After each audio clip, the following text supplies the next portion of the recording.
నిధుల్లేక నిర్వహణ కరువై నిరుపయోగంగా మారింది ఎన్టీఆర్ జిల్లా గొల్లపూడి ఎత్తిపోతల పథకం. కృష్ణానదిపై 5 దశాబ్దాల క్రితం ఈ ఎత్తిపోతల పథకాన్ని ఏర్పాటు చేశారు. గొల్లపూడి నుంచి భవానీపురం, విద్యాధరపురం, జక్కంపూడి, ముస్తాబాద్ ఇలా వివిధ గ్రామాల రైతులు ఈ ఎత్తిపోతల పథకంపైనే ఆధారపడి సాగునీరు పొందుతున్నారు. కొన్నేళ్లుగా ఎత్తిపోతల పథకం నిర్వహణ గాడి తప్పింది. 7,000 ఎకరాలకు సాగునీరందించే పథకం ప్రస్తుతం 4,000 ఎకరాలకే పరిమితమైంది. ఇక్కడ 5 మోటార్లుండగా ప్రస్తుతం 2 పనిచేస్తున్నాయి. సాగునీరందించే కాల్వల నిర్వహణ కూడా అధ్వానంగా మారింది. నున్నా తదితర గ్రామాల్లో గ్రామీణ ఉపాధి హామీ పథకం కింద కొద్దిమేర పని జరిగినా పూర్తి స్థాయిలో పనులు కాకపోవడంతో రైతులకు సాగునీరందని పరిస్థితి తలెత్తింది. గొల్లపూడి కాలువ అండి. గొల్లపూడి నుంచి ముస్తాబాద్ వరకు సుమారు 8 గ్రామాలు 9 గ్రామాల నుంచి కాలువ వెళ్ళిద్దండి. 15 కిలోమీటర్ల పొడవున. ఈ కాలువ మీద ఇదివరకు 7,000 ఎకరం ఆయకట్టు ఉండేది. ఇప్పుడు సుమారుగా ఒక 5,000 ఎకరంకి ఆయకట్టుకు వచ్చింది. కొంత రియల్ ఎస్టేట్లు పోయినా ఎవరు పట్టించుకోక సరిగ్గా తూటుకాడ బాగా పెరిగిపోయి నీళ్ళు రావట్లేదండి అసలుకి. ఈ తూటుకాడ కొంతమంది కొన్ని చోట్ల ఉపాధి కూలీలతో తీయించారు కానీ కొన్ని గ్రామాల్లో తీయించలా. ఇదే కాలువ మీద కొన్ని పంచాయతీలకి తాగునీరు కూడా ఇదే కాలువ నుంచి వెళ్ళాలండి.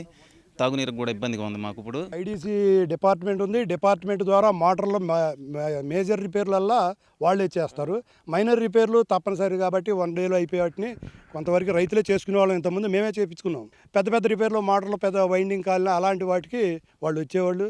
గతంలో కాలువకు 4 కోట్లు శాంక్షన్ చేసి దానికి ఆధారితైన రివైటింగ్ వాల్ కూడా నిర్మించారు, అన్నీ చేశారు. దాన్ని కానీ ఈ నిర్వహణకు మాత్రం పక్కకెళ్ళిపోతున్నారు ఎవరు. దీని మూలానే మాకు అసలు నీళ్ళు రావట్లేదు. ఇప్పుడు నిధులు కొరత, తీవ్రమైనటువంటి కొరత. మోటార్లు సక్రమంగా ఆడవు, మోటార్లకి మెయింటైన్ చేసే విధానం లేదు. ఐడీసీ మోటార్లన్నీ కూడా బాగు చేసి వాళ్ళ రైతులకి ఎప్పటికప్పుడు వాళ్ళకి అప్పగించాలా. కానీ వాళ్ళకి నిధులు కొరతతోటి వాళ్ళు ఆ విధంగా ఈ వ్యవస్థని సర్వనాశనం అయిపోయి ఉన్నది. ప్రభుత్వం నుంచి ఏ విధమైనటువంటి సహకారము లేదు. ఆ మోటార్లో మేము బాగు చేయించుకోవాలా, కాలం మేమే బాగు చేయించుకోవాలా, ఎన్ని డబ్బులు వస్తాయి, ఎంత వస్తుంది, ఆ శిస్తులు వసూలు చేసి ఆ ప్రభుత్వం అన్న ఇవ్వాలా. మరి అది ఏమీ లేదు, ₹1 కూడా ఇవ్వదు.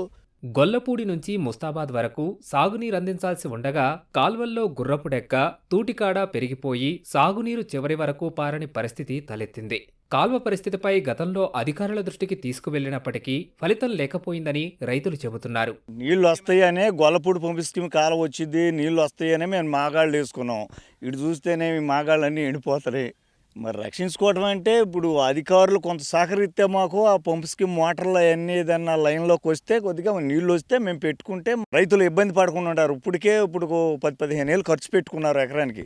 మరి ఇది ఈ విధంగా ఎండిపోతే చాలా ఇబ్బంది పడతారు. ఎక్కువ కౌలు వేసుకునే రైతులే ఉండారు కానీ వాంటర్లు ఎవరు లేరు. నేను ఒక 30 ఎకరాలు కౌలుకి వేస్తాను. ఈ గొల్లపూడి కాలం మీద నమ్మకం పెట్టుకుని నేను ఇట్లా వ్యవసాయం చేస్తున్నాను. ఈ గొల్లపూడి కాలం నమ్ముకుని మేము ఈ పంట పొలాలు అనేది సాగు చేస్తూ ఉంటాము. ఇప్పటికే 15 నుండి 20 ఏళ్ళ దాకా పెట్టుబడి పెట్టామండి. ఇప్పటికే మాకేమో పైపక్కేమో పోలవరం కాలం ఉందండి, కిందేమో కృష్ణానది.